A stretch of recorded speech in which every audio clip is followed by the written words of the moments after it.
like, yeah, 100%, like, I want to see you, like, let's jump on a Google Meet, like, I'm going to do it over the phone. And I'll recommend that for most people because for most of your homeowners, right, you don't want to run the risk of them fiddling with technology that could get in the way.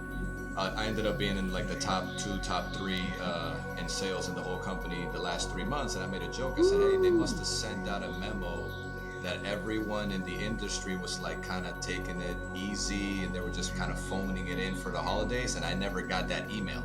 Like, it's just all your perception about what's going on, right? Let's get this thing started, baby. Get the show on the road. There we There's Rich go. McCoy. What's up, Rich? How we doing? How we doing? And there's Joel, my solar coach, Gossett. What's going on, Can crew? he make sure Joel can hear me? Because I know if he hear me, he'll be putting his fingers up in the air. He'll be. Can you hear me, Oh, Joel? I can hear you, big dog. Yeah. All right. What's up, everybody? Welcome to another episode of the Solar Pulse podcast with Josh and Joe. We got some amazing guests this episode this week. The theme is solar coaches in the solar industry. And these guys are two of the best. First of all, we got my boy, Joel Gossett, who I've known for years, killing it in the solar industry. Now we got people in the videos following him around, killing out there. What's up, Joel? What's going on, Joe? Nice to see you, Josh. What's going on, everybody? Rich? What up? What up? Speaking of Rich, we got Rich McCoy, or met a couple of years ago in the objection handling contest with Aurora. Fucking killed it. And ever since, it's always I've seen his social media, his YouTube, amazing content. Also has his video team, follow him around everywhere. What's up, Rich? How we doing, man? I'm excited to chat with you guys today. I'm excited. How you guys doing? Always I good. am amazing. And welcome. You guys know, I know Joel knows Josh. Rich, have you met Josh before? I have not. I don't think Josh and I have ever gotten a chance to meet yet. Good to meet you. Now Do I know Joel? We might have met in like passing, Josh, but we never really like Gotcha. sat down and had some deeper There we convos, go. man. But yeah, pleasure to be here. Well, good to properly meet you both. How was Christmas? I know this might get released a bit later, but Christmas was a certain number of days or weeks ago during the time this gets released. How was it? You guys have a good one? Christmas is always a good time, man. Kids get some gifts and just getting ready for 2024, man. That's what it's all about. Yeah, absolutely. Same here. We were down in Orlando at Universal Studios. My son's birthday is just a couple of days before Christmas. We still do. We don't like. We're not the family that's like, well, let's just do it all at once. So we make sure to make sure he gets a fair shake at both. But we were down there for 3 or 4 days. Just got back a couple of days ago, and it was a great time. It was a great Christmas. So I hope you guys had a great one as well. Love it.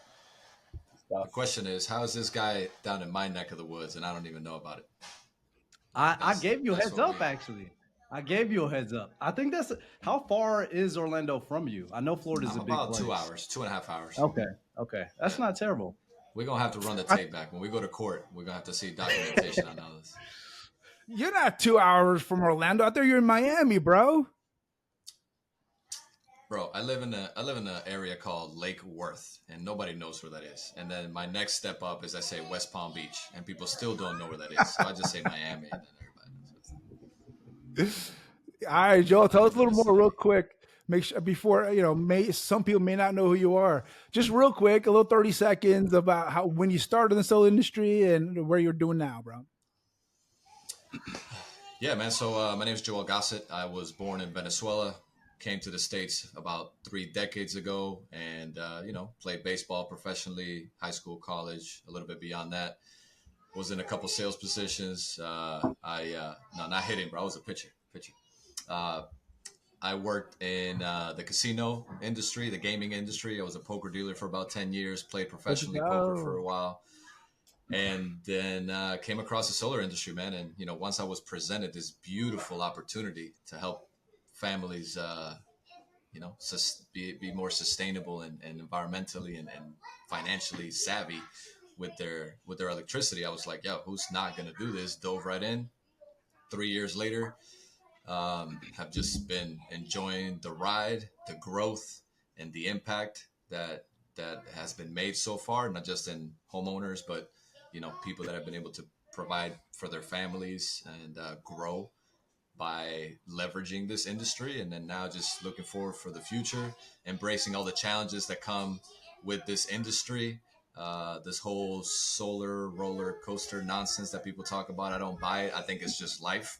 And we just got to embrace it head on, man, look for the solutions and just keep it moving. So Love it. Yeah. Joel's one of those people is like multi-talented. Whatever he starts at, he fucking gets really good at. Even like bowling or whatever it is, singing. He started rapping right now for you guys, like freestyle. And like Joel is just one of those unique talents out there, bro. Good shit. And Rich, bro, want to do the same thing, 30 seconds, how you got started and what you doing now, bro?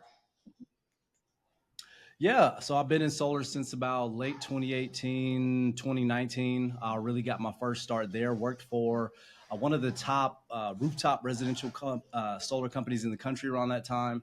Started off in sales, got promoted a couple of times. Before my departure there, I was leading both a Kansas and Missouri market, as well as a team in Houston, as well as being a national trainer for that company. Then decided to do something different. A big part of why I chose to start my own thing was not to make more money. I just had a vision for a different culture that I wanted to provide for the front line. I think that salespeople, even in our space and a lot of other companies, get treated very expendable, right? But every company is driven by sales. If you don't have sales or revenues, you're out of business, right? So I just, for the life of me, could not understand why companies didn't want to take care of their people. So had this vision to treat all of our sales reps like blue chip athletes, right? Like I'm Coach Prime and they are the best football players in the country. That's how I wanted them to feel when they came to work at Revis, right? So we do a lot of things different, and that's what I had in mind when I started Revis back in 2019, late 2019. Been rocking and rolling since. So fast forward to today, Revis looks a little bit different, right? We have a dealer program versus being a direct sales org where we work with other sales organizations just like ours. Majority of my time is now spent coaching and consulting with other companies and reps alike as well. So that is a quick intro about me and solar. Let's go. And both of those, that was great. But we want a little bit more. We wanted to learn a couple more things about you guys. So we have a little segment Josh will talk about right now.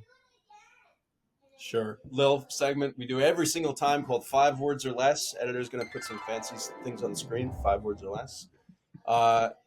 Here's the rules, but these are generally they start as rules, but then they just sort of go towards guidelines after a few questions. The rule is I'm gonna answer you a question. We ask the same questions every single time. You have 5 words to answer, right? So how you interpret those rules is up to you, but we try to keep it nice and concise with 5 words. All right, we're gonna start real, not shallow, but just some basic stuff to get the audience to know a bit about you, and then we're gonna go a bit deeper, and then we're gonna open up conversation and have some fun time today. So first one, I know it's cheesy, but let's let the audience know a bit about you. Describe your personality, 5 words or less. Let's start with Joel. Never a dull moment. Yeah. Try to stay within the 5 words, man. You gotta end with a yeah. Yes is always fun. Great job. He took my answer. No, I'll go with direct, competitive, driven, compassionate. Is family oriented one word or two? That if it We'll is, put a hyphen. We'll put a hyphen in there. You already disqualified, bro. I win. Sure. So I win 6. I if there was win. a competition, I need to give different answers. If there's a prize on the line, Rich, there's always a competition, man. There's always the unspoken competition. It's already getting fun, baby. Not a competitive bone in anyone's body on this call for sure. Nah. All right, cool. So yeah, so you can stick to 5 words or less. 5 words or less. You don't have to throw filler words in there. Second question: if you weren't in solar, what would you be doing? Let's go with Rich first. If I were not in solar, what would I be doing? Right now, I would probably be doing something still, obviously in sales. Oh, 5 words or less, right? Yo, I'm looking what? at Joe's heads. Let's rewind the tape. Ask me the question again. If you were not in solar, what would you be doing? 5 words or less. Sales, Done. consulting. Oh, Yeah, I'm sticking with it. I like that. I'll take that. Can I take Well, his no, other that- 3 that- words that he didn't that's use? too Can I get 8 general. words? I don't Everything need is all five. sales. So, yeah, Life is sales, though. That could be literally anything. exactly. That's my answer, though. There you go. there you I'm go. selling something. All right. You're always selling. I always used to tell like guys that are coming in for an interview and they've never done sales before, but they obviously have like the gift of the gab. I would always say, man, I don't give a rat's ass if you've ever done a job with sales in the title. You were born a salesperson when you were 5 years old and your mother comes in the room and says, "Did you break the flower vase?" You said, "No, Mom, it was James. I didn't do it." You're selling something. If the teacher's saying, "Hey, stop talking in class," you're like, "I wasn't talking. It was him." You're trying to sell somebody some sort of concept from day one. So sales Oh is my everything. God. So Let me tell you I don't- about it. My son Max, he's 9 years old, and I'm telling you, he's a talented salesperson. If he wants something, he will figure out a way to make sure he gets that thing one way or another. Like people sometimes are born with it. What do you think, Joel? Can we just talk about why sales has such a bad connotation? Like Josh said, I we've all been know. doing this since birth. Exactly. Like, can we just stop all the noise? I mean, those door to door old school like shove down your throat salespeople. That was like, those are like dinosaurs. That doesn't even exist anymore. But for me, the 5 words would be self development, personal life coach. Nice. That would be what I would be doing. Love it. Utilizing Instagram. Number skills. Yeah. Number 3, who's your biggest solar influence? But you could just say like life influence if it's not a solar person. 5 words or left. Let's go. You have to Joel leave first. me out of it, though. Sorry, guys. My biggest solar influence would be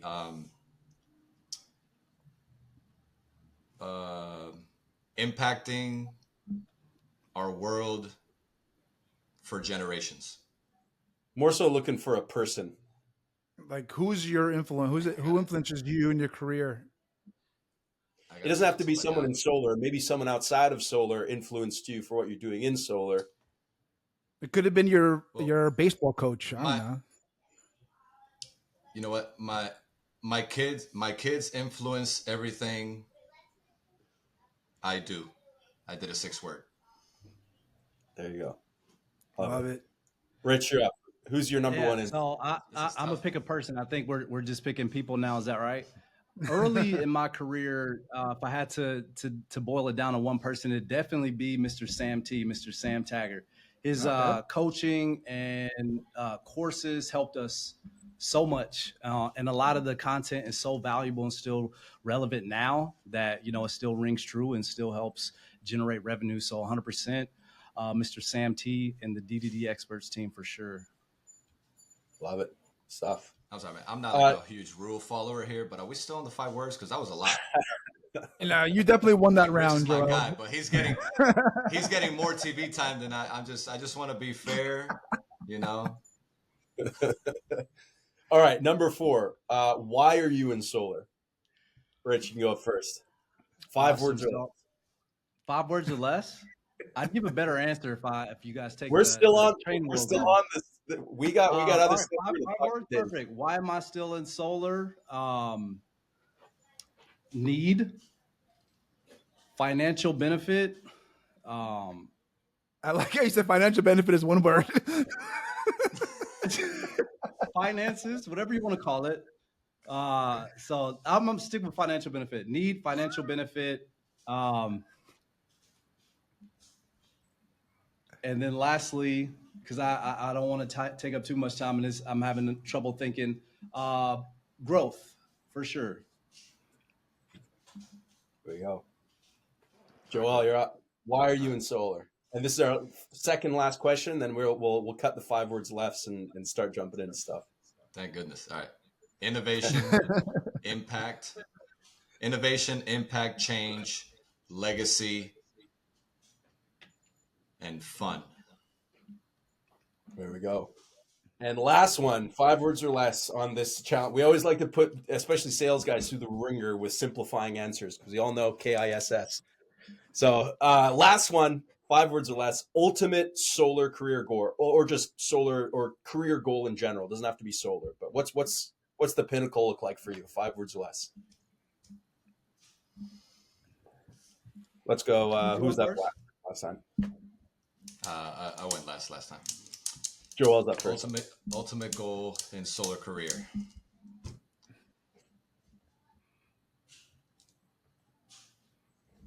Grow financially and impact others. There we go. 5 words. Rich, you're up. Repeat the question for me again. Repeat the question for me again. All right, good round. Well, ultimate career goal / solar career goal. What's the pinnacle look like for you? 5 words or less.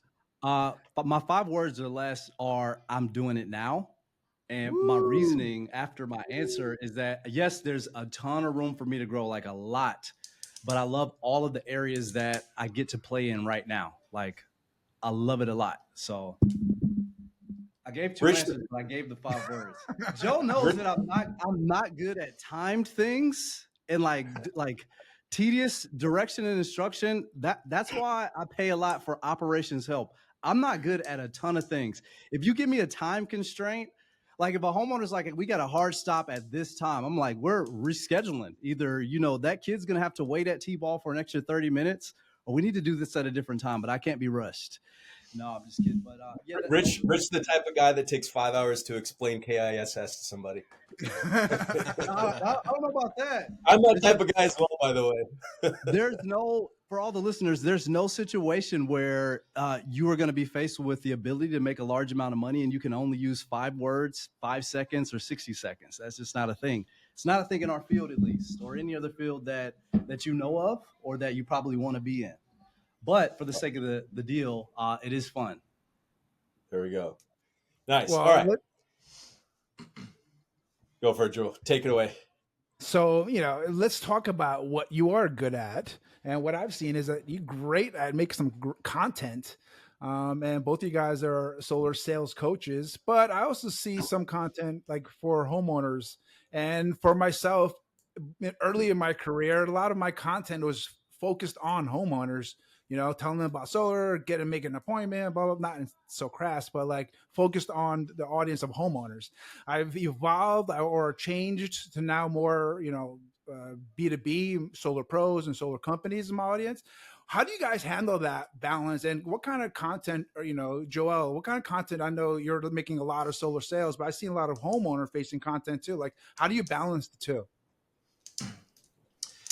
Yeah, good question, Joe. I mean, I think social media, man, is such it's not something you can kind of pin down in a box or sit in one category, because then you're going to lose a lot of audiences. So there has to be some sort of balance. I mean, we're all going to social media at the end of the day to be entertained.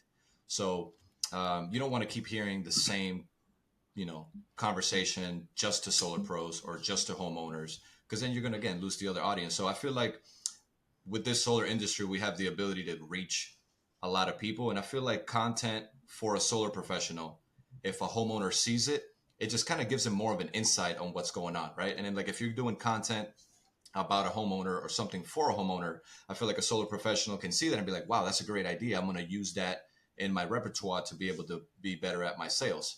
And, my personality, I've always liked to be outgoing, man, have a good time, make people around me laugh. So I try to bring more of like the comical side into both of those.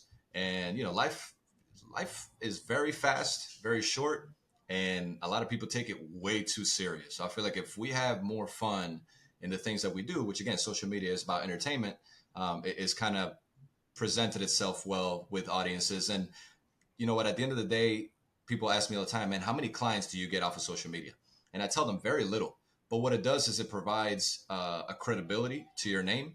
And when I do post a lot of the motivational stuff that I post, man, there's nothing better than getting a notification that you just got a $10,000 commission than somebody saying, hey, man, that message that you put across really hit home to me. I was having a tough time.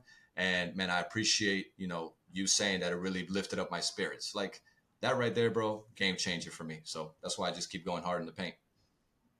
I agree with you on like wholeheartedly on, that catalog of content. When someone watches that, it is such a big difference them seeing an ad and clicking it versus them like, I get all the time people, binge watch our YouTube channel and then they'll message me like, dude, I feel like I already know you.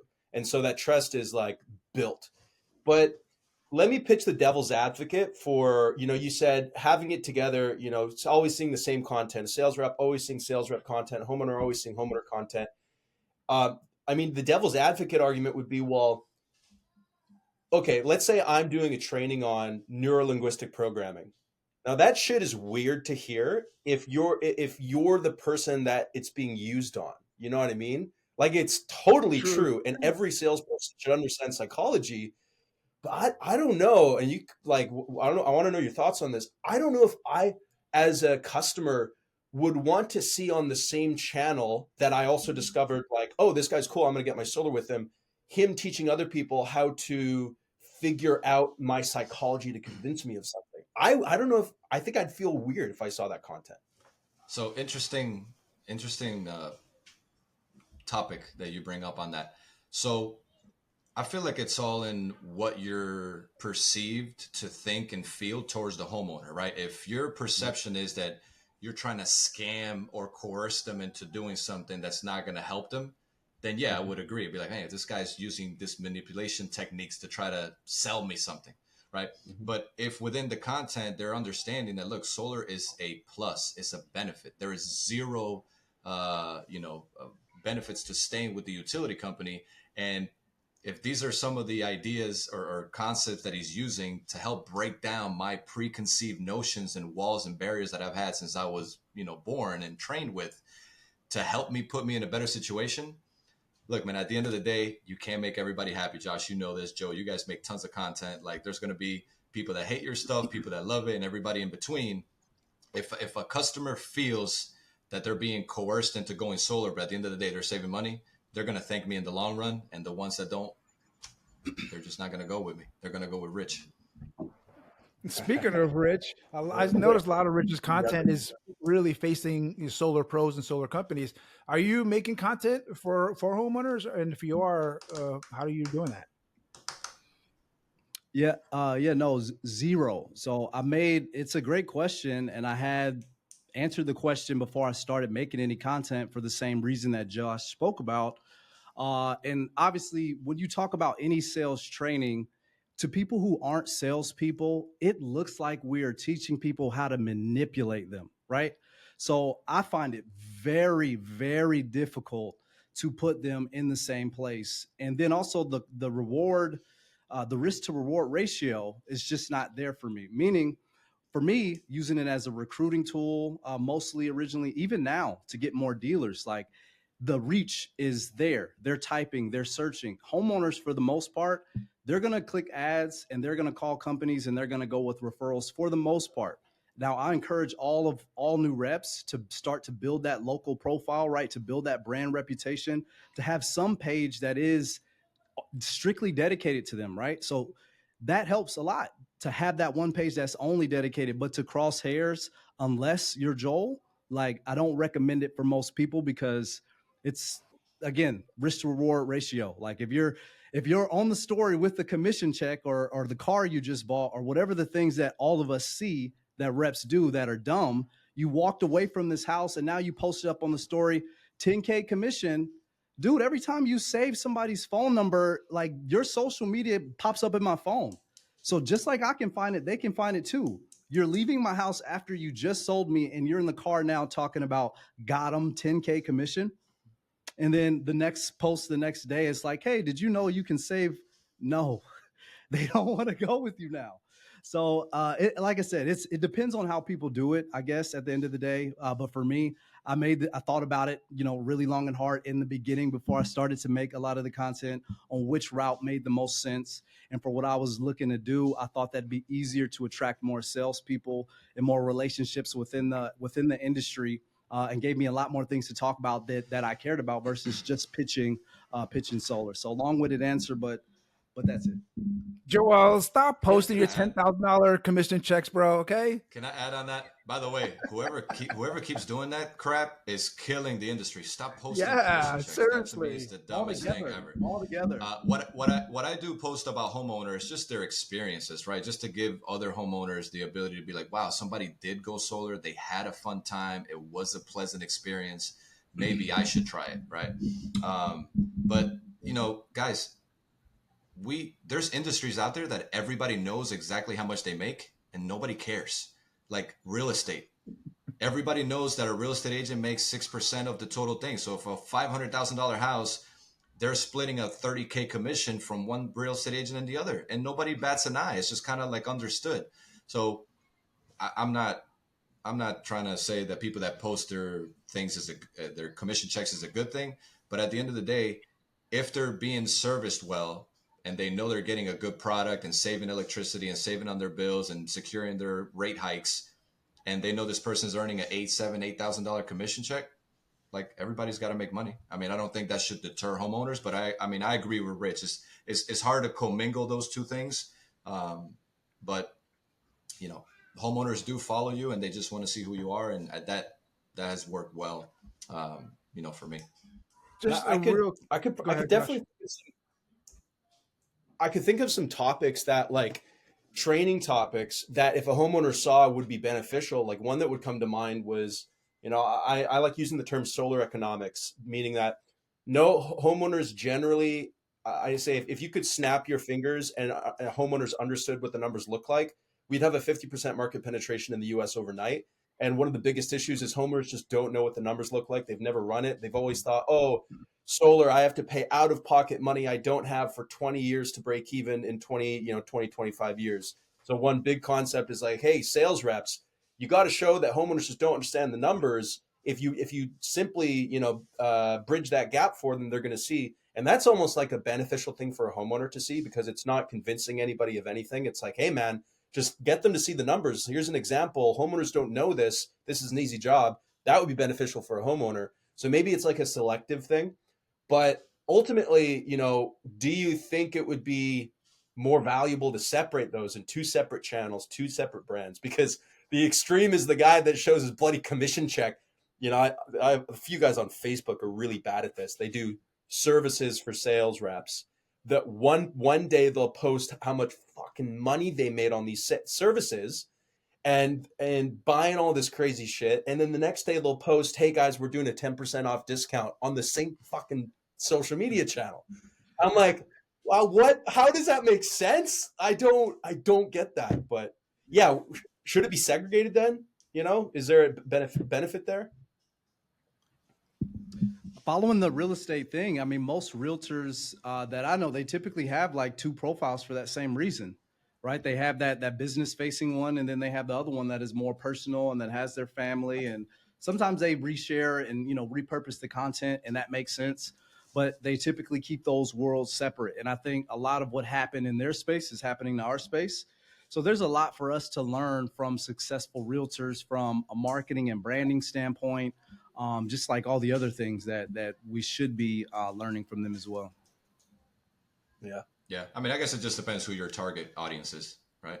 Who your target audience is and how you feel it's going to express and portray with what you're going.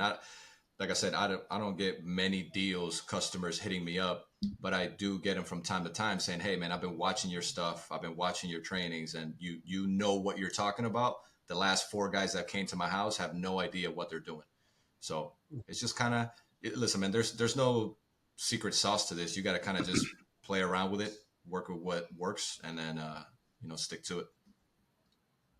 Well, I know you know what you're doing, bro. What are those trophies behind you? I see you got some solar panel trophies there, bro. Yeah, man. Just we had our little gala award ceremony with our company once a year. So anytime you hit the top ranks in the certain different categories, man, they give you one of these cool little things. But all that is just a testament to the mentors that have taught me to surround myself with a group of people, which is things that I knew nothing about before I got into sales or this industry. So being around people, buying into masterminds, going into events, obviously putting in the work. Right at the end of the day, it's not going to be given to you. Nothing is easy, and then you get to get a couple of cool little hardwares But at these let's events. let's So be it's fun. real, bro. Like honestly, you've been in solar for like 3 years now.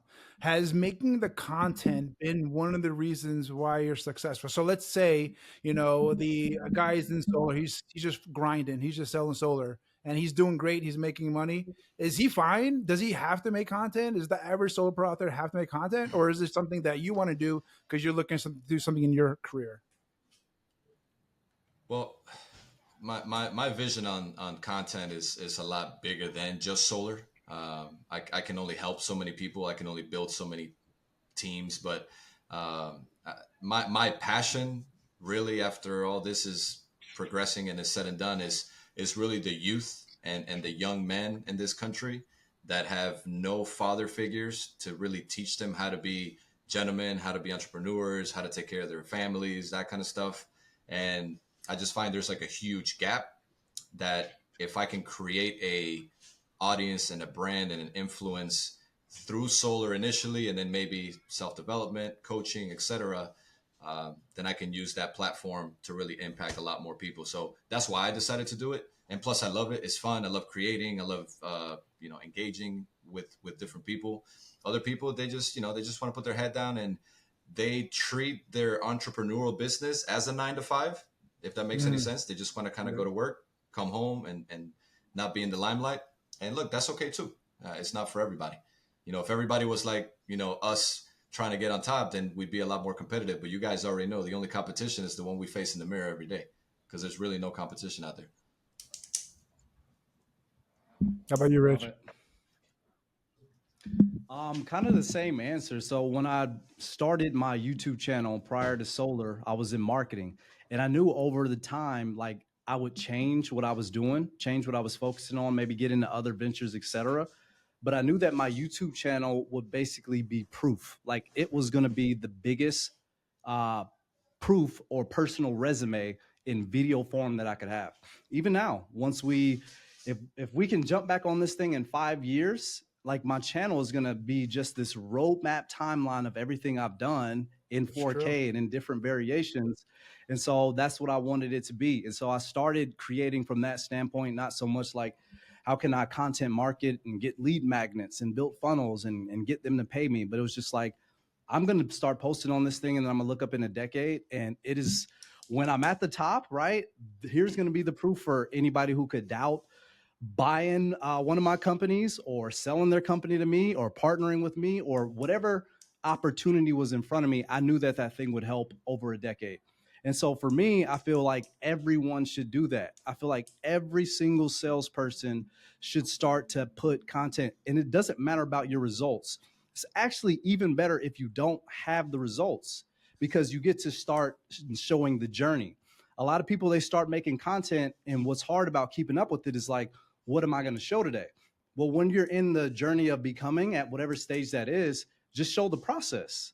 And someone is going to be a couple of steps behind you that is going to love the fact that you just showed what you're doing 3 months into solar because they start at their new company tomorrow, right? So it's really not like, man, I've got to be in it as long as Josh and Joel and Joe and Rich. It's like, no, you can start now. And when you look up 5 to 10 years, it's going to pay dividends on things that you haven't even thought about. But I can't recommend it enough for everybody to be doing it in some form or fashion. Do you guys think? So, Rich, I was taking a look at YouTube. You started posting a bit about cold calling. Fucking music to my ears. Been cold calling for solar since 2014, 2015. That regulations start coming into play. Like we had that recent TCPA thing with age leads and all that. I've said for like a year or two that one of the biggest opportunities, maybe is organic lead gen through content creation to homeowners. Do you think that the average sales rep, like what Joe said, should they be really taking a look at that and saying, you know what, I should be devoting to a year of just constantly posting, not expecting anything, because I know, as lead gen regulation comes into play, organic lead gen through content creation is going to be key here. And should I just devote for the next fucking year, post a few times a week, homeowner specific stuff, and create a brand around that? Should we apply that content game to homeowners, or should we start, elevating that outside of industry and just make it generalized? And do you even think that posting to homeowners for like an industry like solar is a good, organic lead gen machine? You want to go guess first, Rich. Joe?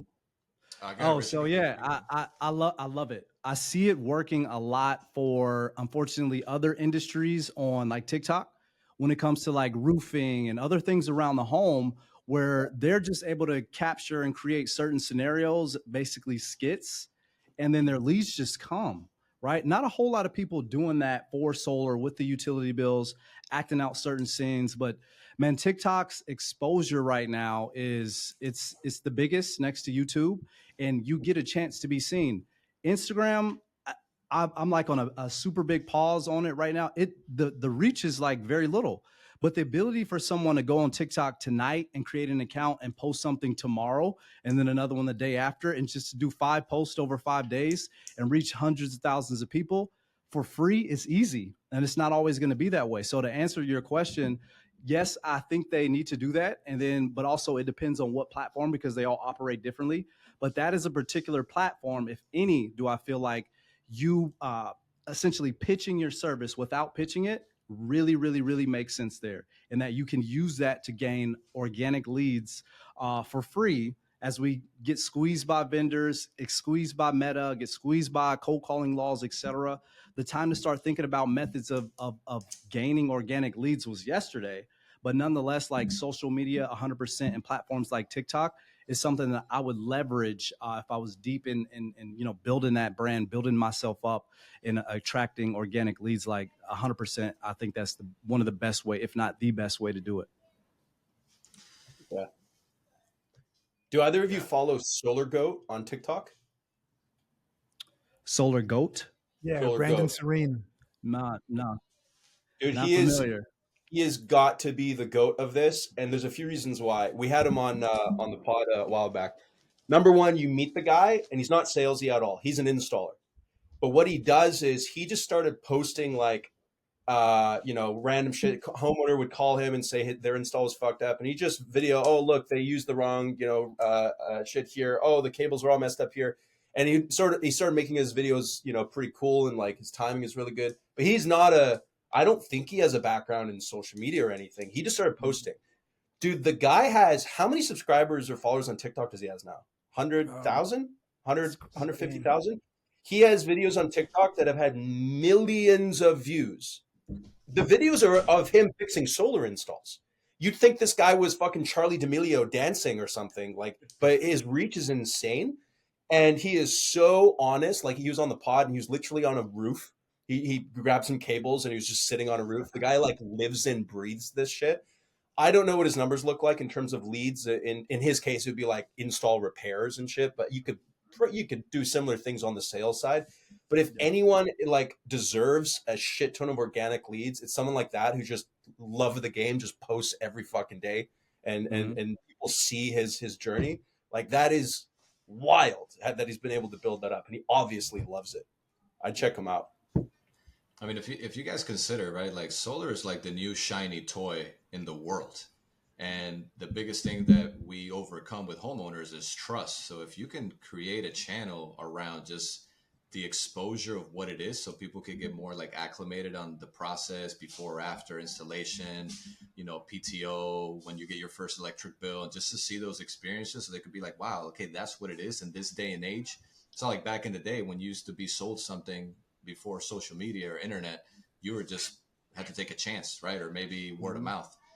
So yeah, doing that now is super important, just to build the credibility of the industry and obviously of your brand.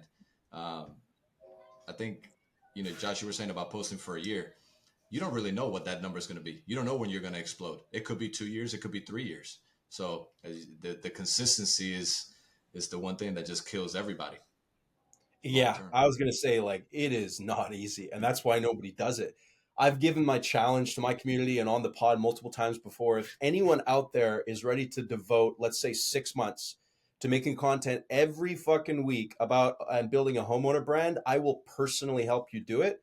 No one has taken me up on the offer because they don't know how bloody difficult it is to come up with content and stream and get content out there on all different platforms like every single week. It is difficult. But that is the purest form in solar right now of elbow grease equaling crazy opportunity. And I think a lot of people as well don't realize that it's not about posting one video and then getting 50 leads from it.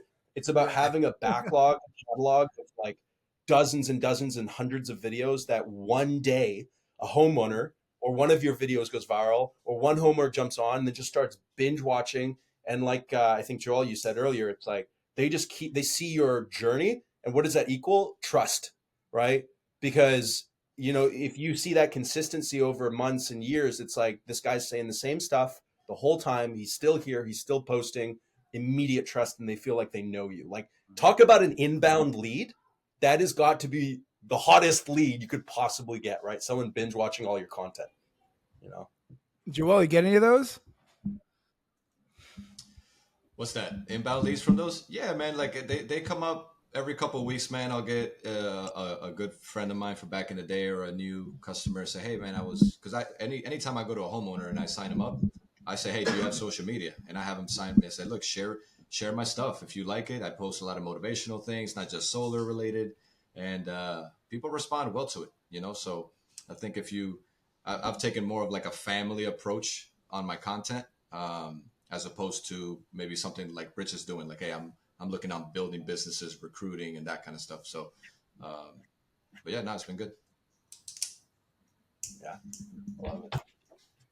So earlier, Joel, you were saying like solar coaster, schmoster, whatever you said. But a lot of people are having feelings about the solar coaster and this year in particular. But I'll let Rich go first, man. What's going on right now with you with the current state of solar and sales, and not exactly your numbers or anything, but like what's kind of this has been lately for you this year? Just to touch on like as far as just the solar coaster in general and what we mean by that, just for the listeners. There you go. Well, I guess it was your question, so I guess a better way for me to start it off with describe the solar coaster or what you mean by it for those who might not know. Well, solar coaster means different ways, but go ahead, Josh.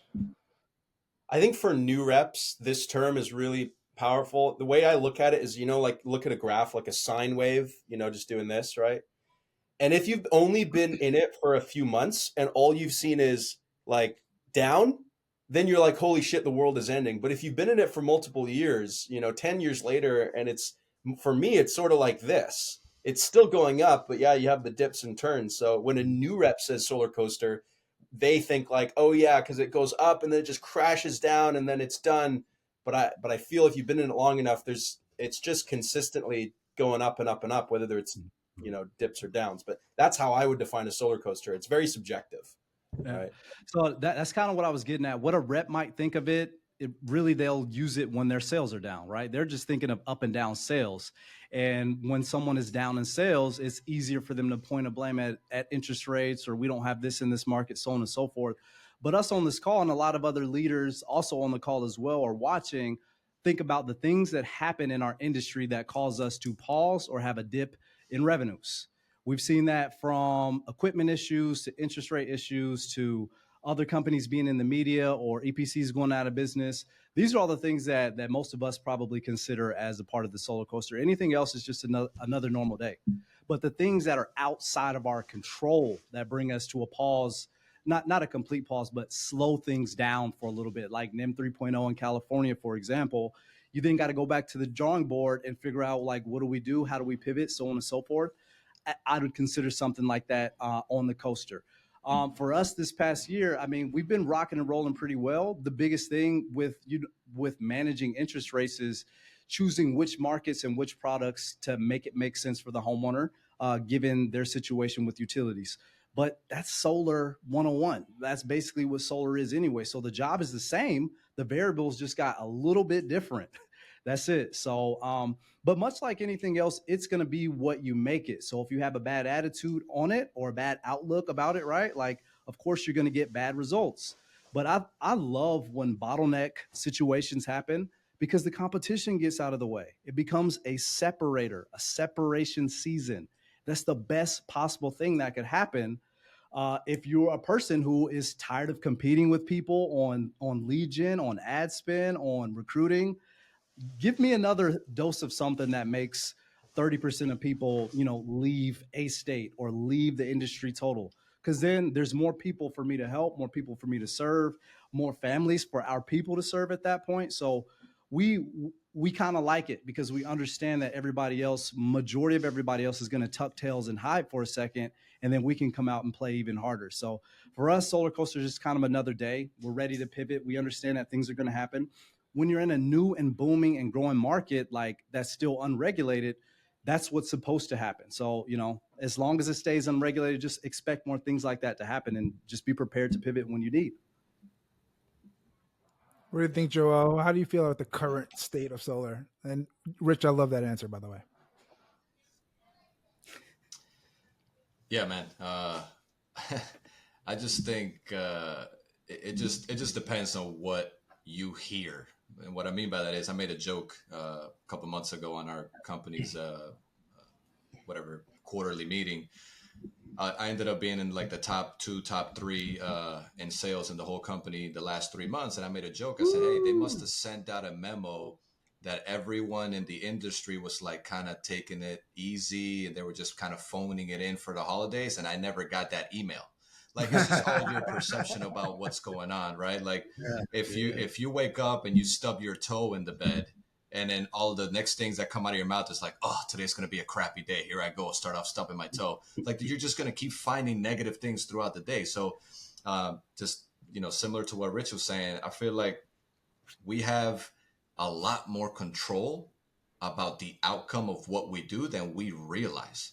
Yes, there's existential things like the market or supply issues or et cetera, or an installer was sick that day, et cetera. But at the end of the day, it's like, if you notice that your effort when things are going well is different than your effort when there's other things that are affecting you, then you got to be professional enough and as a leader be able to explain to your team and bring that to light. Say, look, guys, the reason why we're down in sales is not because the interest rates went up. It's because we've knocked half of the doors that we knocked 2 months ago, right? Like, I had a call with one of my guys today and I said, hey, man, did you follow up with that lead? And he said, oh, man, I'm not going to call him right now because it's almost like New Year's and between Christmas. Like, they don't want to hear me. They don't want to talk to me right now. I'm like, that's exactly why they're not going to talk to you, because you're already setting that limitation on yourself about what the outcome of that phone call is going to be before you even call them.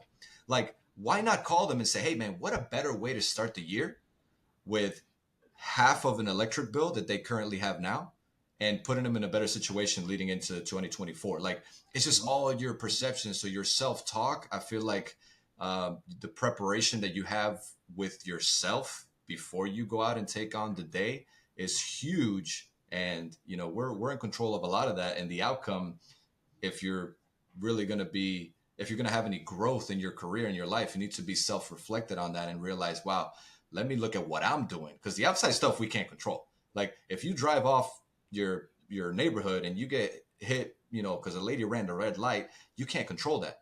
But you could have left earlier. You know what I mean? Like, so many different things that are in your control. That's what we got to look at. Perspective, Love baby. that. Good, Josh. I want to thank all the limelight.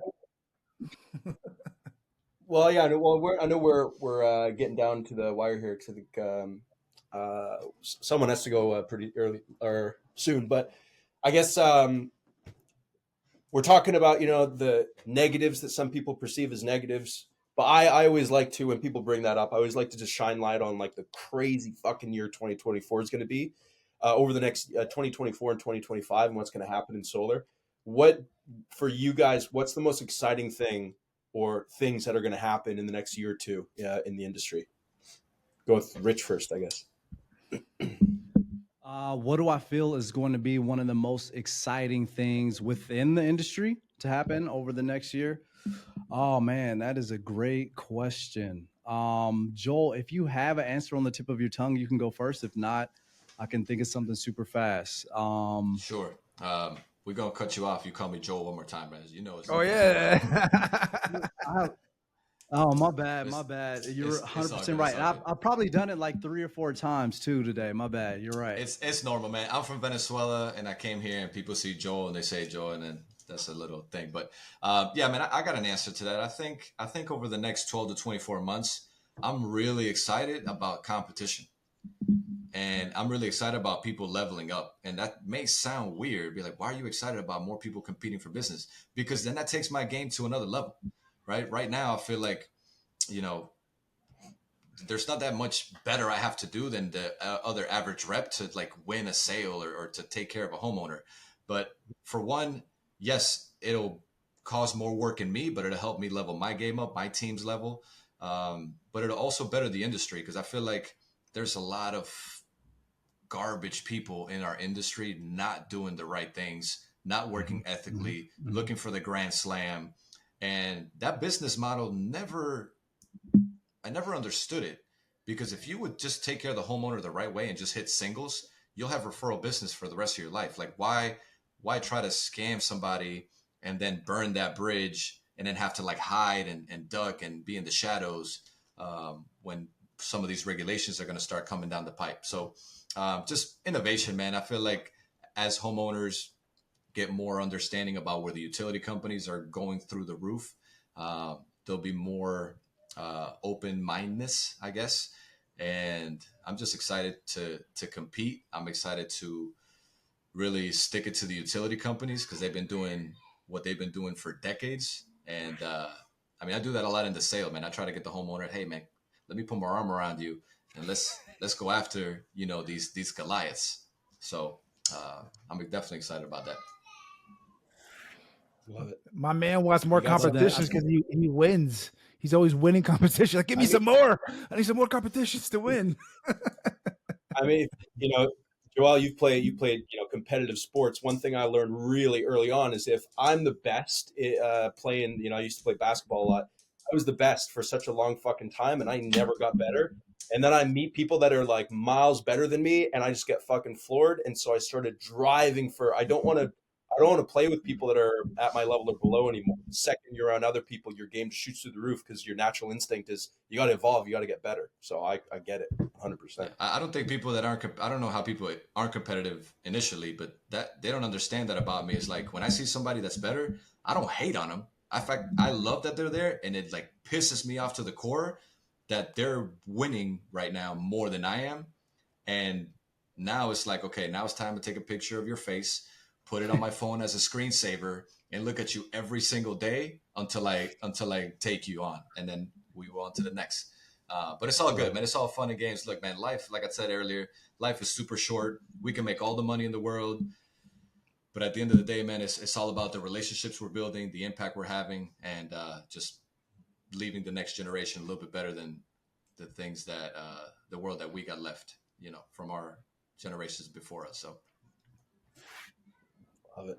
What do you reckon, Rich? Love that, What's love that. exciting you for the next Yeah, year? so a couple things just to kind of tail off of the competition thing. I think when more states kind of follow Nevada and force sales reps to sell for licensed installers and be W-2 employees, I think that solves a lot of the dirty deals, right? I think when you get 30 young guys and you pitch them on this, hey, I'm going to fly you guys out, we'll drive out, et cetera, put you up in the house. We're going to blitz here for 14 days, 21 days. Here's your red line, right? They have to sell above that number to make money. And then they're never going to see these people again. And then they're in a culture that is really pushing them to go, go, go. And then we wonder why we have dirty deals or homeowners who were quote unquote scammed or oversold, et cetera. So I think that when we remove a lot of that out, it makes everybody else's job way, way, way easier. So I am contrary to a lot of people, excited for some form of regulation to happen, because right now we obviously, for whatever reason, can't be adults about it enough to just take care of our industry ourselves. So we're kind of needing it. The next point is, and I don't have a particular thing that I can point at, but I'm excited to see what AI can do on the sales side of things and the lead gen side of things to make things easier. Man, we've been playing around with it a lot. Like I've replicated myself in a custom Mhm. chat GPT to train all new salespeople. And it is crazy, crazy, crazy. So I know if I myself can build some, some super simple things like that that are still blowing my mind, I can't wait to see what the other geniuses who do that stuff day in and day out, like what they can cook up, and then how that's going to change our industry, not to mention change the world. But over the next year, man, that's going to affect so much that people don't really understand. But I can't wait to see how much it affects us in a very positive way on the sales side of things within solar. Like it's going to be crazy for sure. Yeah, that's a good one. Exciting All right, stuff. we're getting to the top of the hour here, so I wanted to do one little last segment before you guys got to bounce. You got a couple more minutes, Rich and Joel? I do. I've got that covered. I got it covered, so I'm good to go. All right, so then I got another question before we do that real quick, because you guys are traditionally both solar sales coaches, but door knocking from what I've seen in the past. But now I see you guys going more virtual. So I wanted to ask you guys more. Joel, are you like, I know you do a lot of door knocking. Are you getting more balance with virtual, like going fully virtual, like still door knocking? What's that balance look like for you? Yeah, man, I think I'm about like a 50-50 All rate right. right now. You know, half of the consultations are virtually, half door to door. I've actually implemented, and it's gone well, like a hybrid approach where the setters set the appointments obviously at the door, but give the homeowner the opportunity to have the consultation via Zoom, right? Over online. And Mm. it's a lot more flexible. People have kids, people are busy with their jobs. Sometimes they both homeowners can't be in the house at the same time, so one will do it from home, one will do it from their work. So it just, you always want to have options, just like we give the homeowner options, you know, with leases and ownerships and financing. Um, if we provide, in my opinion, a more of a concierge guide to going solar, I feel homeowners are a lot more open to that, as opposed to just saying, hey, this is what you need, sign here, shove it down their throat. Obviously it's a lot deeper than that in the sales process, but um, you know, COVID happened, nobody expected it, and nobody was opening the door for, you know, 6 months to a year. So something could happen and we could get our internet hacked, and then the people that are all virtual, they're not going to know how to knock a door. So I feel like just having a little bit in each category, as far as the way you generate leads, the way you do your consultations, is always a smart thing to do. And then depending on what your niche is, you kind of do more one than the other. I'll always opt in to go speak to a homeowner one on one, man. When I can see your face, your facial expression, I can put my hand on your shoulder, I can back up, read the room, and see what's going on. If somebody's screaming in the background, I can take a look and address it. It's always, the more information I have, the better I can be of service. So, but yeah, man, a little bit of both. It's like it's two different processes, right? Though going in home or selling virtually, when you're doing it yourself is one thing, right? But when you're training other people, it's hard to train somebody. Oh yeah, so 50% you go in home, 50% you're going to sell virtually. Like it's you can't do the same process. So how do you, like, one thing is yourself. How are you training others? Are you saying like figure out if they're better at virtual and focus on virtual? Are they better at door? How do you kind of figure out what's better for the people you're training? Yeah, good question, Joe. I mean, again, I think this ties back into what we were talking about. If you, in my opinion, I'm not saying I'm right. Most of the time I am right, but I could be wrong. Uh, Sometimes, the sometimes. if you perceive virtual being a completely different sale than in person, and guess what, it's going to be a completely different sale. So with COVID, I really, advanced the ability to have actual genuine conversations over online. So my process isn't much different in person than it is over Zoom. So when I train my team, I make it in a way that like, hey, you don't have to learn two different sales styles. You could just say, do one and then implement it. Now, there are things in person that, something you could write on a sheet of paper that you may not be able to do on Zoom. But then again, there's, iPads that you can write on and it shows it on the screen. So like, if you're able to make small adjustments to virtual to in-home, I really try not to overcomplicate it. And in my mind, I'm like, hey, man, it's just as easy in home as it is on Zoom, because what am I talking about? I'm talking about high utility costs and rate hikes, and I'm talking a solution that's stable and sustainable and puts money in their pocket. So I just try to keep it super simple and have some consistency, whether you're in home or out of the home. I know Josh has some different opinions on that one. He's holding himself back. We don't have enough time to jump into this. I have a difference of opinion. I think that from a training standpoint, to be able to provide reps with an extremely detailed, repeatable process is the difference there when you're switching back and forth from one or the other. To kind of to be really good in home and then to switch over to phone or Zoom, which a lot of people did this year, and they found out it's not the same ball game. They had an airtight process in the house, and then they wanted to just kind of replicate that a little bit on the phone, but with no plan. It's not the same.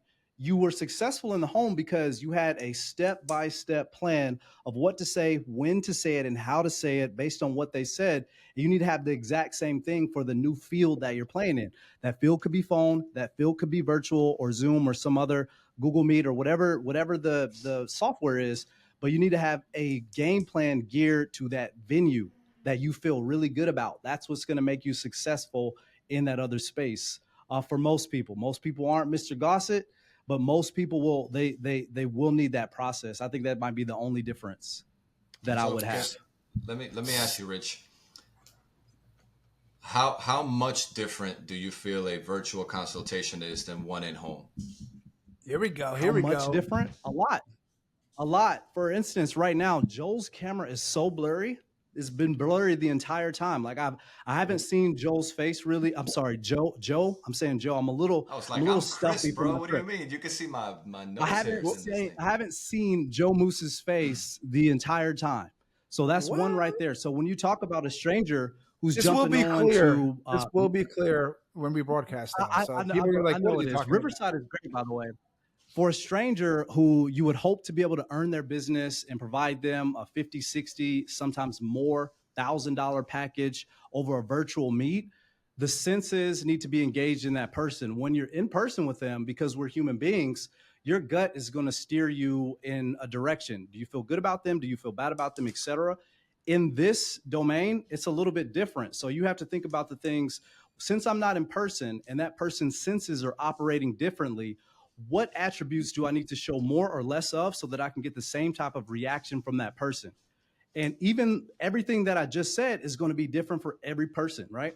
Because extroverts and introverts have to think about kind of a different game plan and the things that could potentially get in the way on virtual. So, and then phone is, it's also another game versus everything that I said on virtual. So, but that level of depth and consideration and intentionality is all what we talk about all day long. So I might be a little bit different. Like I nerd out on all the little details about everything when it comes to sales, but that specifically, I do feel like is very, very important. And this is how, when you think about things to that level, this is how you can have someone who feels like, well, I'm just an introvert and I'm not super salesy. I'm not Jeremy Minor. I'm not Rich McCoy. Like I'm just going to, do a couple deals a month, but I'll be okay. Right. Well, when you can show them like with the right process, with the right intentionality, if you know what to do and when to do it, how to do it, you can still perform at a very high level and then have an advantage because you're prepared. And the prepared will always crush the unprepared. Time and time again, it happens in every field, in every sport. So on any given day, any given month, year, etc., if you are prepared, you'll dominate. There's no way to dominate if you're unprepared. That's called luck. And luck happens to people more oftentimes than not than those who are prepared. So, but yeah, little bit different. So, and that's what I was saying earlier, alluding to the adjustments, right? yes, your senses and your focus needs to be adjusted slightly. What I was referring to was the sales process, Mhm. asking questions, building the pain, offering a solution, how they're involved, right? Takeaways, pullbacks, tie downs. None of that stuff is any different in person than on a Zoom. That's what I was referring to. Is like, as long as you have a dialed in Yeah. sales process, yes, you can do a couple different things in person that you can't do on a Zoom, and same and vice versa. But I'm what I'm training on, not one person to do both at the same time. I feel like you said, if they're more like maybe they're a Mhm. single parent and they can't go door knocking. Cool. Let's set you up in an in-house, do some virtual. But I feel like the sales process isn't much different outside of those other intangibles. That's kind of what I was referring to earlier. I think that I hear exactly what both of you are saying. So Ted, since 2014 or 15, I think I'm on 4,200 something sales reps that we've transitioned over to virtual. What Joel, correct me if I'm wrong here, is saying is the structure and the fundamentals of sales don't change. 100% agree.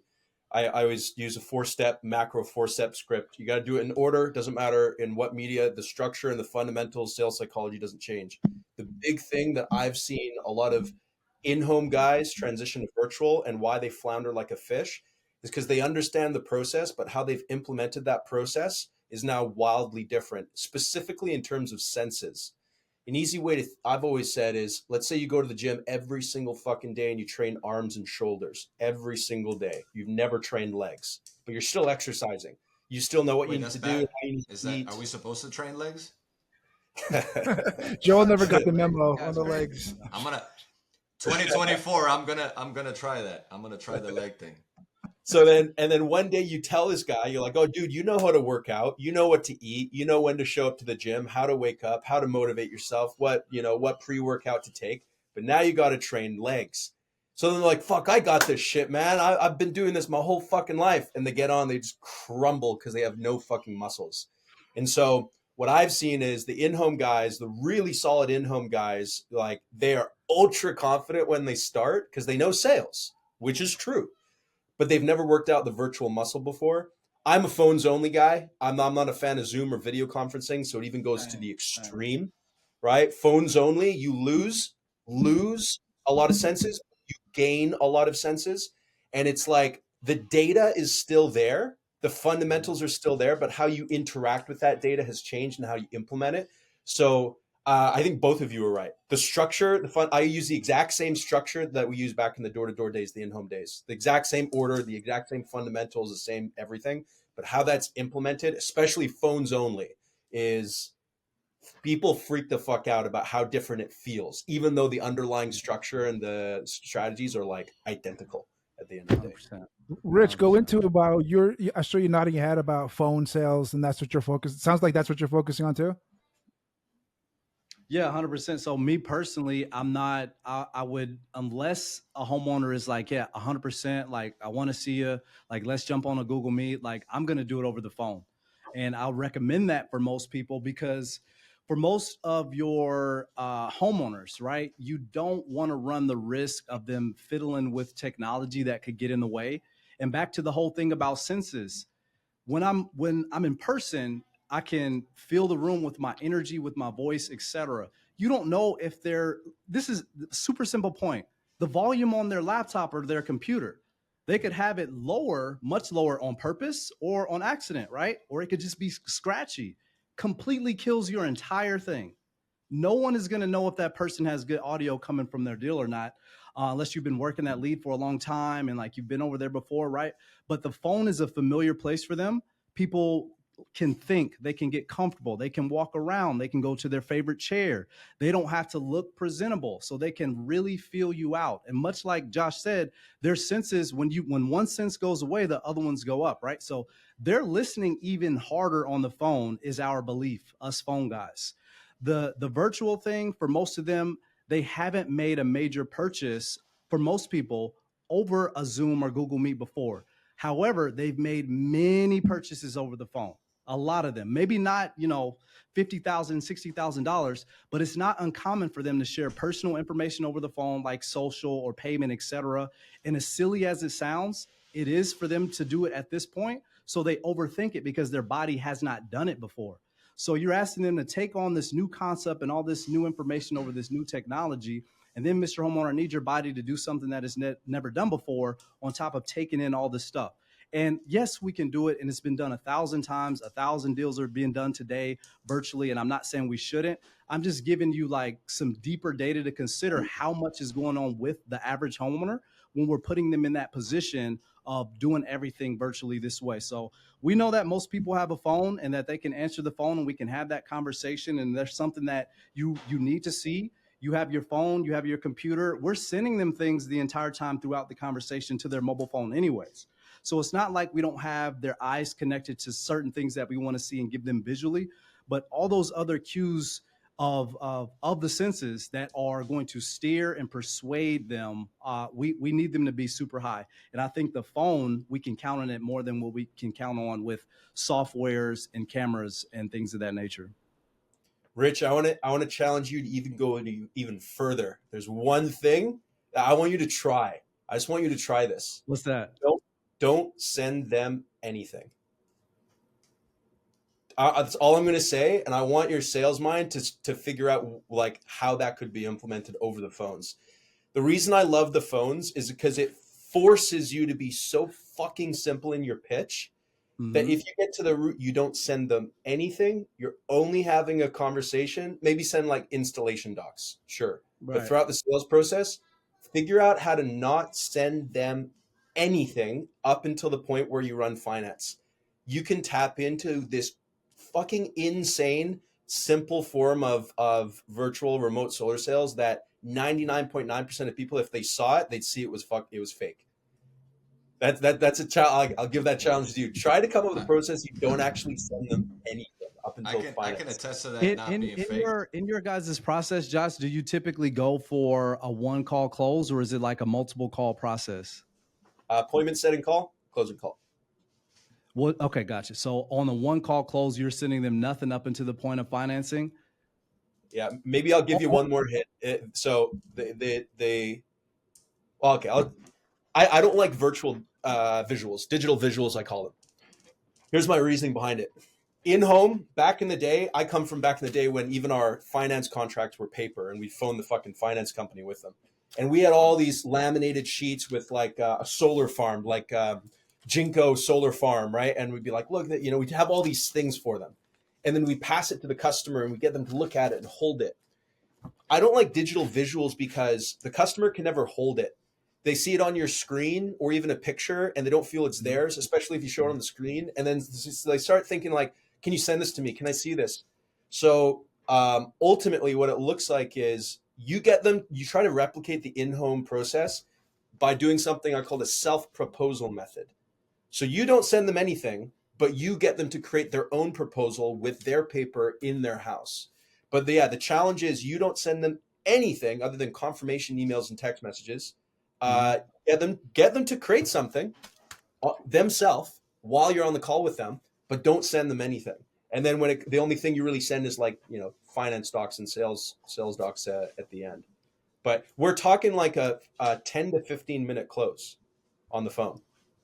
It's pretty wild what you can get to if you really go KISS. Interesting. Yeah. I like that. Give it a shot, man. Because if you always push like simplicity, it gets fucking wild what you can actually accomplish. And homeowners bloody love it. Like so fewer objections, way fewer objections and questions. It just makes sense to them. The idea behind this is if you're giving information, then the customer must think that they need to understand all this information. And so I get so pissed off with so many sales reps about saying useless information. Maybe you guys might not agree with me on this, but something like the number of panels of the system is like a very common piece of data that sales reps give to homeowners. Why?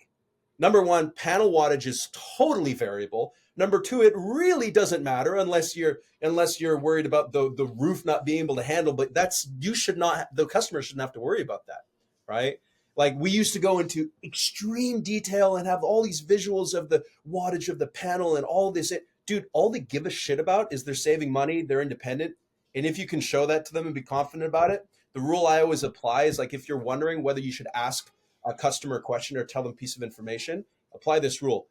If is this fundamental to them getting the best possible product? So if you see, okay, this customer needs a 10 kilowatt system for their exact specific situation, and then you said, oh, by the way, it's going to be 25 panels, and they say, no, I don't want 25 panels, like that information is just getting in the way of things, right? Whereas if it was like, oh, batteries, oh yeah, my husband has a medical device that needs to run 24/7, so I need backup. Okay, we need to go into that conversation then, because that might actually change the end product, their end solution, you know. But when you go phones only and you sort of like start cutting out all this information and asking yourself, do I actually need to show this to the customer? It opens up this new world of, holy shit, it's a 10-minute close on the phone. Let's rock. Yeah, So, so Josh, I in my 3 years, I've stumbled into closing 5 deals over the phone because it turned out to be, it started as a discovery call. And then they're like, well, why don't you tell me about it? I'm like, oh yeah, well, basically it's kind of like this. And they're like, oh, this sounds good. Well, what will my payment be? I'm like, oh, it'll probably be like around this much. Okay, that sounds good. Cool. So what's the next step? And I was like, blown out, right? No pictures, nothing. So yeah.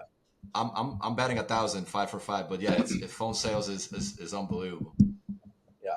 It's wild. You know, that's the first thing that I tell people to blow people's mind when they talk about virtual.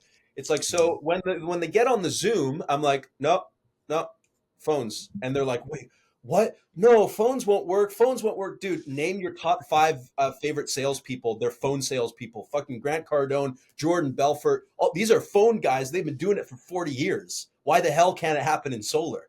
You know? I think people get caught up with the idea of like, it has to be high tech. It has to be. And I'm not convinced that tech has caught up to sales efficiency. I think AI might be, you know, a channel towards it, but to this day, phones only, man. Keep it fucking simple. I'm with them all day. I couldn't say that better. I think we really get that maybe from tech sales, but that's B2B, and we forget that those client to salesperson dynamic is way different from a homeowner who knows, you know, nothing about what you're about to say. In most cases, that simplicity is oftentimes the thing that is going to win them over. So I like that. Sure. Well, we got a couple of the best solar sales trainers around. Do you want to give these guys a couple of objection handles real quick? Rich, you got time? What you got? All right, just 2. I got one right now. We're in the winter time, so a lot of homeowners are like, you know, my bills are low right now. I don't need to get solar right now. Joel, this is one you probably get all the time.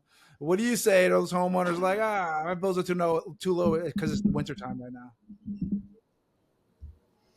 now? Yeah, Joe, totally get it, man. This is a time of year where you don't have to run the AC. It's not as hot, you know, so for sure those bills are low.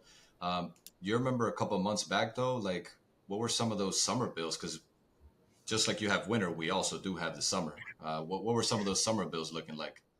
Yeah, the summer bills are a little higher, so I'll just wait till the summer before I'll get it then. Thanks, Joel. Yeah, no, for sure, man. So what happens is, Joe, we're in this kind of this cycle, right? This roller coaster, if you will, where the bills go higher in the summer, lower in the winter.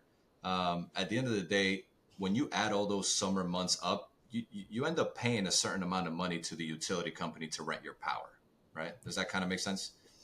Yep. And if we take that amount and we divide it by 12, I'm not trying to turn this into like a math problem, right? But just to figure out what your average payment is. If we take all those months added up, divided by 12, you come up with a number. And that's what you're paying the utility company to essentially rent your power. And then what happens, Joe, is that every single year they implement these rate hikes, these increases, right? Because the cost of everything does go up over time. You agree to that, wouldn't you? Yeah, I've seen that. Yeah. So then what happens is that average, right, goes up every single year. And what essentially I'm showing you here is the ability for you to not only lower that amount that you're paying, but have a more sustainable approach to how much you pay for energy over time that actually benefits you instead of the utility company. Now, look, I'm not going to sit here and tell you that I have ultimate say on this. The utility company has to approve the application. But why don't we take a look at the numbers? And if paying electricity to yourself puts more money in your pocket and benefits you more than paying the utility company, then we could discuss some possible next steps. Would that help you? That makes sense. All right, baby. Let's I take a like look. it, man. I don't want to do the same objection for Rich because I don't want this to be any kind of competition. But beautiful answer, Joel. You went through the details on there. Um, for always talk about too is like once the homeowner says like I'm doing it, to me I got them. As soon as they say I'm doing it, so if they said to me, "Oh, summertime, yeah, I'll do it," then that's when I'll fucking lock them down. Like perfect. So that makes sense. You're gonna do it one day. So if you're gonna do it one day, then why keep throwing away all this money? That money should be going towards you if you're going to do it anyway, right? So like that one day close for me, I always try to jump on that one. But Rich, all right. So a lot of people are talking about interest rates. I'm sure that this is coming up almost in every conversation because they're not used to these higher rates and higher costs. So homeowner says to you, Rich, this is cool, but this is crazy. I heard rates are going to be going down, so I'll probably just wait for the rates to get lower again. I can totally understand wanting to make sure that you get the best possible rate on your loan. Do you have any idea specifically when that's going to happen? No, I just heard the news yesterday that they're thinking about lowering the rates this next year or something. So, right, and that could be next year, the year after. The reason why you set the appointment today was because of how much money you were spending right now on the electricity bills. Is that fair to say, or was there a different reason? Yeah, I just want to lower my bills. Awesome, perfect. So everybody that I've sat down with lately, Joe, they've all said the same thing. And one of the things that we found was we were coming in to basically marry solar to the house and all of its benefits, but we were going to date the rate, right? And what I mean by that is there's actually a benefit for you to have a higher interest rate right now. Do you guys plan to stay in your home forever? I mean, I don't know about forever, but I'm not planning on moving anytime soon. Awesome. Perfect. Well, in the event that you do, because what we find is that most people that we sit down with today don't stay in the same home forever, right? Especially if you're not already in that retirement stage. And I know, like we talked about earlier, you and your wife are both working right now, so we got a little bit of ways away from then. The benefit to taking advantage of all of the incentives that make this thing super affordable and super cost effective now is that when you have a higher rate now, it gives you leverage financially later. It becomes a financial investment play. What I mean by that is if you guys do decide to sell the home and you have a higher interest rate now, between refining with the bank that you have or refining with your own personal bank, there's an opportunity for you to get more cash out either from the sale of your home or from the system itself. So think about it this way. Not only do you have a lower utility bill, not only do you get to take advantage of all the financial incentives available, but in the event that you guys want to move down to Florida and get some of that nice sunny weather, you'd be able to do that and then also pull out some money at the time of the sale of your home because you are dropping down to a lower interest rate. Without that room to do so, you don't have that plan to play with that money there. You're a smart guy. I know you're not going to make the alterations to your roof just to save the $50, but we're talking about being able to play with 30 to 50 grand potentially in 3 to 4 years. What do you think is going to be a better financial fit for your family to be able to pull out 30 to 50 grand, whether you move or not, or to be locked into a 2% interest rate and save $50 per month on your electricity bill? Which one of those sounds like a better deal? Keep in mind, the higher interest rate option also reduces that electricity bill. Which one of those sounds like a better way to play the money game? I want 50,000, baby. Right. So yeah, I'm not a realtor, right? But we talk about multiple different methods to be able to help people get around that high interest rate play. And a lot of times it is a better fit for most people if they know loans. And I feel like this belongs in every training class. We talk a lot about the technical, as we should, in the sales, but we don't. Even you guys can surf the net right now. How many of us are doing like series on interest rates and how to play with them and how to describe them in a way to a homeowner to make them want to take advantage of a higher interest loan on purpose, right? On purpose, not because that's the only option today, but looking at it as here's the bright way, the best way to go. Definitely. You guys definitely know your shit. It's some legit solar sales trainers right here. And we have this quick last segment, but before we do, if people wanted to reach out, Joel, and be like, yo, that guy knows his shit. I want to learn more from that guy. What's the best way to reach out? My Solar Coach on Instagram or TikTok? Should they email you? They call you? What's the best way? Yeah, man, they could always shoot me a DM. Just look me up, My Solar Coach. I'm on all platforms, and I'll get back to you. We'll have a nice little chat, see where you are, see how I can provide some value and help you get to the next level. Beautiful. And Mr. The Real Rich McCoy. Yeah, so I'm Rich McCoy Official on YouTube and Instagram. You can find me there. Solar Sales IQ on TikTok.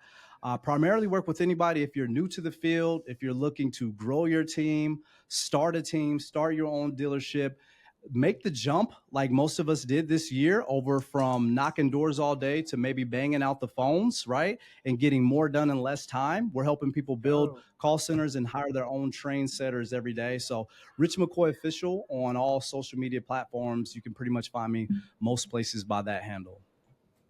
All right, Josh, I'll let you have it. Love it. All right. Well, let's wrap it up, but let's finish off with a one or two liner of what your guys' goals are for 2024 specifically. This is going to come out right at the beginning here. So we got 11, 12 months left of it. Where do we want to be come December 2024? Let's go Rich first. Where do I want to be come December 2024? So a year from now, part of my big goal for the year is to do a big push on content within YouTube. So I'm going to say, what's today? Today is the 28th. I want to have at least 300 long format videos posted on YouTube by this day next year.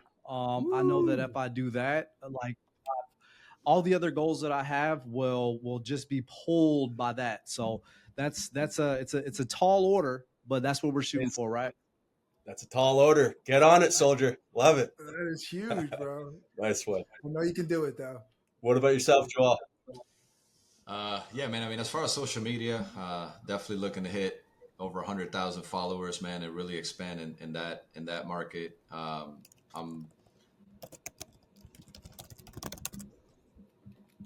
I think we froze him. We lost him. Right. His goal was too big. His goal was to finish this podcast. They didn't make it. His goal was way too big for the universe. Let's see if he jumps back in here. Yeah. The funny thing about having a lot of followers, though, is that they don't always equate to dollars. I don't have a lot of followers on YouTube, but YouTube's been very, very good to me. I think maybe because what's that? I think it's the niche though, right? Like followers, if you were in real estate, if you had, like, we have close to 2 grand followers on YouTube now, but it's an amazing audience because it's solar and it's so niche. But if you were in, like a super broad audience, you have to have hundreds of thousands of followers to make a dent. I think it's the niche. Yeah, I agree. He's back. His goal was way too big. Is the Florida Power and Light Utility Company. They knew I was about to blast them this next 2024 and take all their customers. That's why they cut my power lines. Oh, man. So, hey, 100,000 followers on social media, man. I really want to expand the reach and try to impact as many people as possible as far as motivating them, helping them to see things in a different light, not let their own preconceived notions on what their limits are get in the way of their success. And a business partner of mine that I can't disclose right now because we're in the works. We're working on something pretty big in the industry that's going to help solar professionals have solid install times, get paid on time, and have enough leads that they don't know what to do with. So I'm excited about that. So I'm looking for. We know who the partner is. I'm looking for the next 20 that are going to scale. This guy's underground, man. Not too many people know, but okay. So big things. His name isn't Jonathan, is it? Nah. That's something else Joel is doing. He's going to be an MC at SolarCon this year, coming up in April and we're really excited to have him there. What's up, Joel? Let's go. Let's go. Yeah, we about to bring. You guys got to check out his suits. I remember seeing Yeah. him 1 second. I left. I turned back around. He had a whole nother, just super fly suit on. I was like, dang. And then all week he was just dressed to the nine. You're a great host, dude. You're a great host. Rich, one of the requirements for me to take on this host was unlimited wardrobe budget. You got it Love down. it. You I deserve love it, it. bro. Thanks, Oh, man. we appreciate you guys. It's been an awesome episode. Oh, always awesome talking to Joel and Rich. Appreciate you guys. We are out. We'll Soul see you Pulse guys later. Have a Podcast. good one. Later, guys. Thanks, Cool. fellas. Thanks, guys. Catch ya. Peace.